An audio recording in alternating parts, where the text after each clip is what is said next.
আসসালামু আলাইকুম ওয়া রাহমাতুল্লাহি ওয়া বারাকাতুহু। আলহামদুলিল্লাহি রাব্বিল আলামিন ওয়াসসালাতু ওয়াসসালামু আলা আশরাফিল আমবিয়াই ওয়াল মুরসালিন নবিয়িনা মুহাম্মদ ওয়া আলা আলিহি ওয়া আসহাবিহি আজমাইন, আম্মা বা'দ। সম্মানিত ছাত্র ভাইরা, আমি এখন ক্লাস 3 তাওহীদের ক্লাস আরম্ভ করছি। বিষয় হচ্ছে কবর কেন্দ্রিক যে শিরক হয়ে থাকে এ সম্পর্কে আল্লামা ইবনুল কাইয়িম রাহিমাহুল্লাহ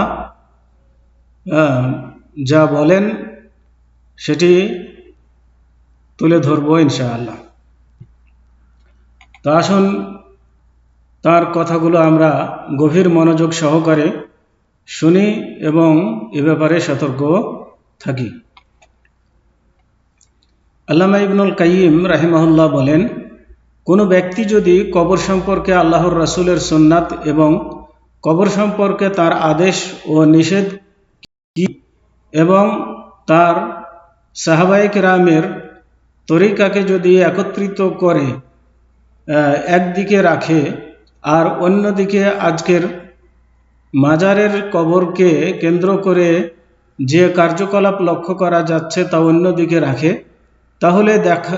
তাহলে দেখতে পাবে যে একটি আর একটির বিরোধী ও বিপরীত। তার মানে এর সাথে কোনো মিল নেই। রাসূলের কথা এবং সাহাবায়ে কেরামের আমলকে যদি একদিকে রাখা যায় তাহলে, আর বর্তমানে কবরকে নিয়ে যা কিছু হচ্ছে এটা যদি আর একদিকে রেখে তুলনা করা যায় তাহলে দেখা যাবে যে সম্পূর্ণ বিপরীত। দুটি একত্রিত হওয়া অসম্ভব।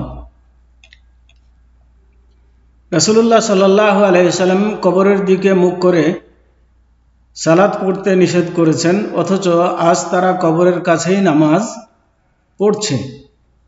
তিনি কবরকে মসজিদ বানাতে নিষেধ করেছেন, অথচ তারা তার উপরে মসজিদ বানিয়ে নিয়েছে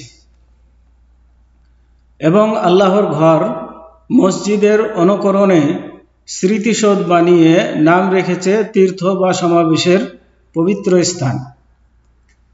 আল্লাহর রাসূল সাল্লাল্লাহু আলাইহি ওয়াসাল্লাম যেখানে কবরের উপর বাতি জ্বালাতে নিষেধ করেছেন, অথচ তারা সেখানে সার্বক্ষণিকভাবে আলোকসজ্জা ও বিদ্যুতায়নের ব্যবস্থা করেছে। রাসূলুল্লাহ সাল্লাল্লাহু আলাইহি ওয়াসাল্লাম কবরস্থানকে ঈদগাহে পরিণত করতে নিষেধ করেছেন, অথচ তারা ওই সমস্ত স্থানকে উৎসবস্থল ও অনুষ্ঠানে পরিণত করে সেখানে ঈদের দিনের ন্যায় কিংবা আরও ব্যাপকভাবে তারা মিলিত হয়ে থাকে। আল্লাহর রাসূল সাল্লাল্লাহু আলাইহি ওয়াসাল্লাম উঁচু কবরগুলিকে মাটির বরাবর করে দেওয়ার আদেশ করেছেন। যেমন সহিহ মুসলিমের হাদিসে আবুল হাইয়াজ আল আসাদি রাদিয়াল্লাহু তাআলা আনহু থেকে বর্ণিত, তিনি বলেন যে আমাকে আলী ইবনে আবি তালেব রাদিয়াল্লাহু তাআলা আনহু বলেন, আমি কি তোমাকে এক দায়িত্বপূর্ণ কাজে পাঠাবো না, যে কাজে নবী করিম সাল্লাল্লাহু আলাইহি ওয়াসাল্লাম আমাকে দায়িত্ব দিয়ে পাঠিয়েছিলেন। তা হলো যে তুমি কোনো প্রতিকৃতি নিশ্চিহ্ন না করে ছাড়বে না এবং কোনো উঁচু কবরকে জমির বরাবর না করে ছাড়বে না। তার মানে কোনো যদি মূর্তি দেখো তাহলে সেটাকে ভেঙে ফেলবে এবং যদি কোনো উঁচু কবর দেখো তাহলে সেটিকে মাটির সাথে সমান করে দেবে। এই নির্দেশ আলী রাদিয়াল্লাহু তাআলা আনহু আবুল হাইয়াজ আল আসাদিকে দিয়েছিলেন, আর এই নির্দেশটি রাসূলুল্লাহ সাল্লাল্লাহু আলাইহি ওয়াসাল্লাম আলী রাদিয়াল্লাহু তাআলা আনহুকে দিয়েছিলেন। অতএব বোঝা গেল যে উঁচু কবর করা এটা শরীয়ত সম্মত নয়। কবরকে উঁচু করে বাঁধানো এটা শরীয়ত সম্মত নয়। কবরকে নিচু করে রাখতে হবে, মাটির সমান বা সামান্য উঁচু করে রাখা, এটা হচ্ছে শরীয়ত সম্মত। আর বেশি উঁচু করে বাঁধা এটা শরীয়ত সম্মত নয়। অনুরূপভাবে মূর্তি নির্মাণ করা কোনো কিছুর, সেটাও শরীয়ত সম্মত নয়, বরং মূর্তিকে ভেঙে দেওয়ার নির্দেশ দিয়েছেন। কারণ এগুলো হলো মানুষকে শিরকের দিকে নিয়ে যাওয়ার মাধ্যম। সহিহ মুসলিমে আরও একটি হাদিসে সুমামা ইবনে সুফাই রাদিয়াল্লাহু তাআলা আনহু হতে বর্ণিত, তিনি বলেন যে আমরা ফজলা ইবনে উবাইদ রাদিয়াল্লাহু তাআলা আনহুর সঙ্গে রোম সাম্রাজ্যের বরোডস নামক স্থানে ছিলাম।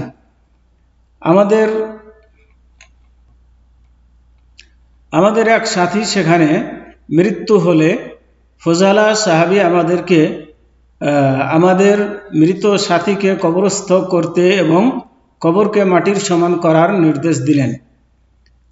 তার মানে যে সাহাবী সেখানে মৃত্যুবরণ করেছিলেন সে সাহাবীকে মাটি দেওয়ার নির্দেশ দিলেন এবং বলে দিলেন কবরকে যেন উঁচু করা না হয়, বরং মাটির সাথে যেন সমান রাখা হয়। তাহলে সাহাবাদের আমলও আল্লাহ রাসূল সাল্লাল্লাহু আলাইহি সাল্লামের উক্ত হাদিসের উপরে ছিল, তারাও কবরকে উঁচু করেননি। অতঃপর ফজলা বর্ণনা করেন যে আমি রাসূলুল্লাহ সাল্লাল্লাহু আলাইহি ওয়াসাল্লামের নিকট থেকে শুনেছি তিনি কবরগুলিকে মাটির সমান করার হুকুম দিয়েছেন।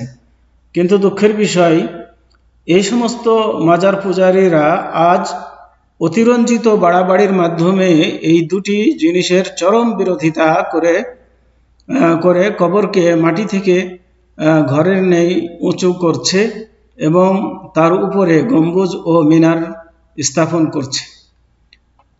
আল্লামা ইবনুল কাইয়িম রাহিমাহুল্লাহ আরও উল্লেখ করেন যে প্রিয় পাঠক, লক্ষ্য করুন আল্লাহর রাসূল সাল্লাল্লাহু আলাইহি ওয়াসাল্লাম পূর্বোল্লেখিত কবর সম্পর্কে যে নির্দেশ দিয়েছেন, কবর সম্পর্কে নিষেধের যে উদ্দেশ্য বর্তমান জামানার কবর সম্পর্কে যে সমস্ত পদ্ধতি কবর পূজারীরা উদ্ভাবন করে নিয়েছে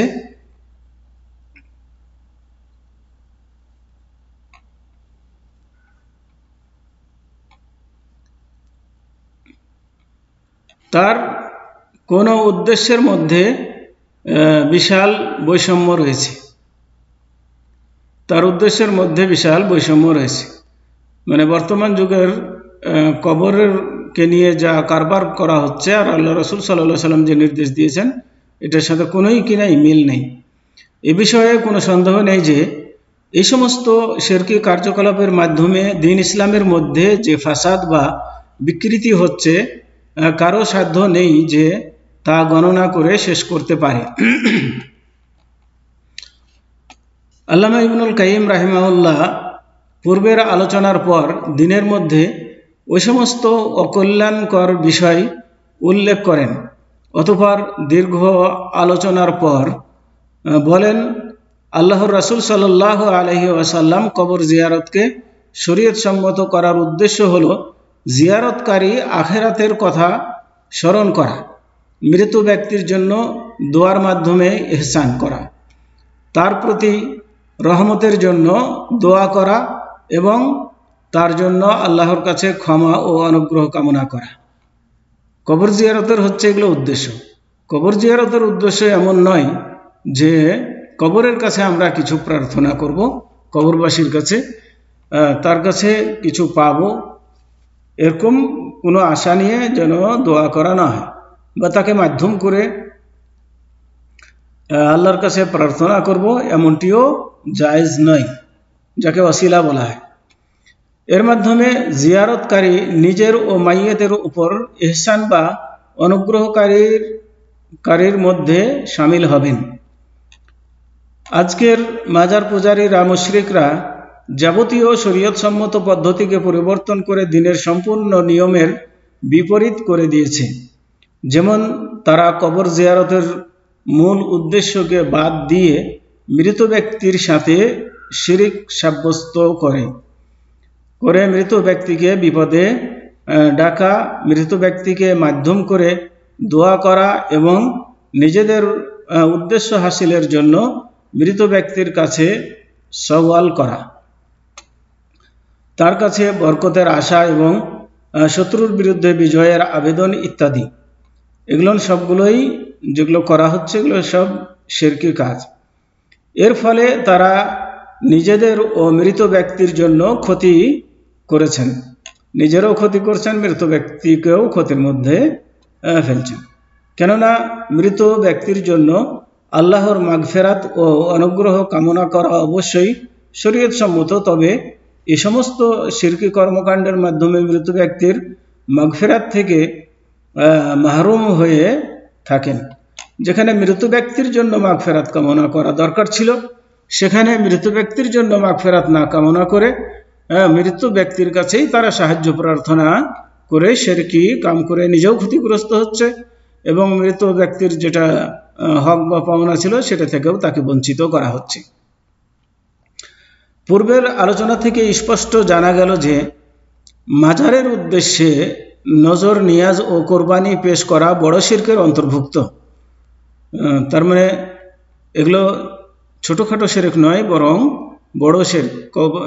যে শিরক করলে মানুষ ইসলাম থেকে বেরিয়ে যায়, মুসলমান থাকে না। পূর্বের আলোচনা থেকে স্পষ্ট জানা গেল যে মাজারের উদ্দেশ্যে নজর নিয়াজ কোরবানি পেশ করা বড় শিরকের অন্তর্ভুক্ত। এর প্রধান কারণ হলো যে তা আল্লাহর নবীর সুন্নাত বা শিক্ষার বিপরীত কাজ। কোথাও কবরের অস্তিত্ব পাওয়া গেলে তার উপর কোনো প্রকার ভবন নির্মাণ ও মসজিদ প্রতিষ্ঠা করা যাবে না। কেননা যখন তার উপরে গম্বুজ নির্মিত, তার কাছাকাছি মসজিদ ও মাজার নির্মিত হলে জাহেল লোকেরা মনে করবে যে তাতে সমাহিত ব্যক্তির উপকার বা ক্ষতির অধিকারী, সমাহিত ব্যক্তি উপকার করার বা ক্ষতি করার অধিকারী। এই মনে করে তারা সেখানে নজর নিয়াজ ইত্যাদি দিবে, যার মাধ্যমে তারা শিরকে লিপ্ত হবে। এবং তাদের কাছে যারা বিপদে সাহায্যের প্রার্থনা করে তারা তাদেরকে সাহায্য করেন এবং তাদের কাছে যারা শরণাপন্ন হয় তারা উদ্দেশ্য পূর্ণ করেন। এ ধরনের কথা তারা মনে করে তাদের কাছে সাহায্য চায়। তো এই শিরকি বিশ্বাসের ফলে তারা কবরবাসীর উদ্দেশ্যে নজর নিয়াজ ও কোরবানি পেশ করেন। এক পর্যায়ে এগুলো কোনো একদিন প্রতিমা ও মূর্তির অনুরূপ উপাস্য হয়ে দাঁড়াবে এবং আল্লাহ ছাড়া তার ইবাদত করা হবে। আল্লাহর রাসূল সাল্লাল্লাহু আলাইহি ওয়াসাল্লাম আল্লাহর কাছে দোয়া করেছেন যে আল্লাহুম্মা লা তাজআল কবরি ওয়াসানান ইউবাদ, হে আল্লাহ, আমার মৃত্যুর পর তুমি আমার কবরকে এমন মূর্তি পূজার প্রতীকে পরিণত করো না যার পূজা করা হয়। ইমাম মালিক ও ইমাম আহমদ তিনি এই দোয়া এজন্য করেছিলেন যে অদূর ভবিষ্যতে কোনো একদিন তার কবর ছাড়া অন্য কোনো কবরে এর বাস্তব রূপ গ্রহণ করতে পারে। তো আজ অনেক মুসলিম দেশে তার বাস্তব প্রতিফলন দেখা যাচ্ছে। অনেক দেশেই কবর বানিয়ে কবরের পূজা করা হচ্ছে।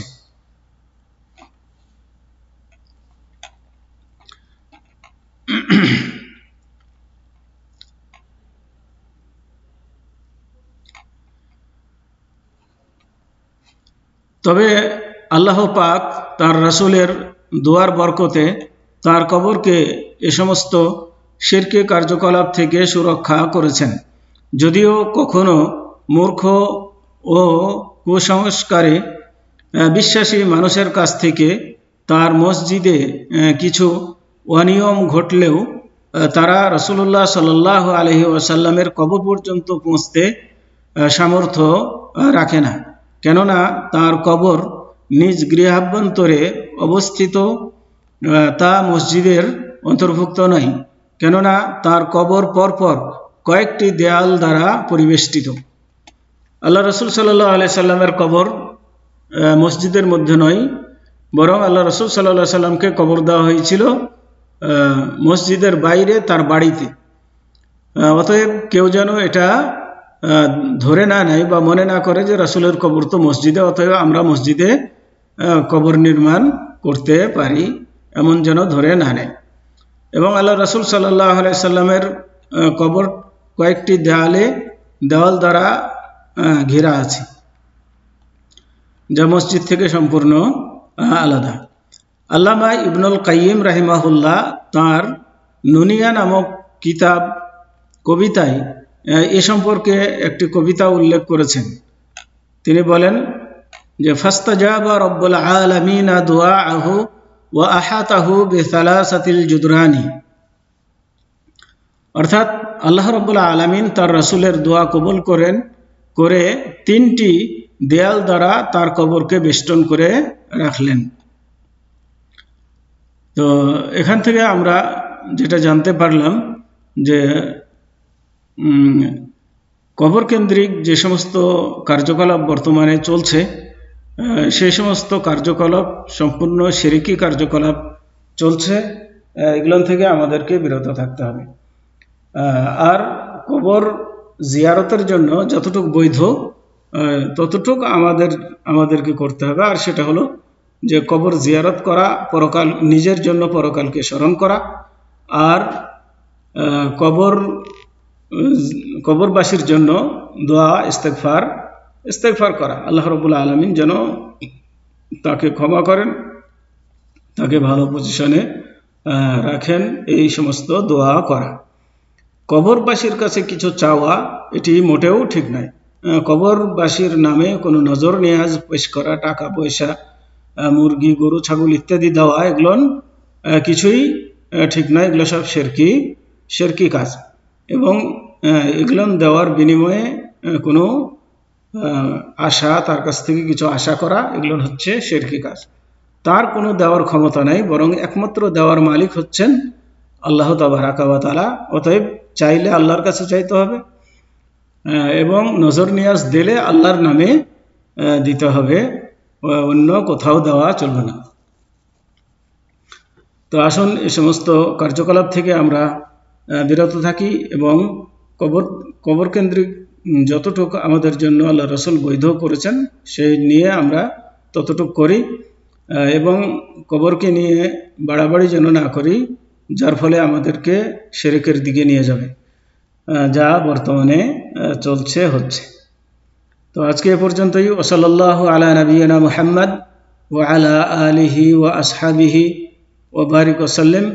আসসালামু আলাইকুম ওয়া রাহমাতুল্লাহি ওয়া বারাকাতুহু।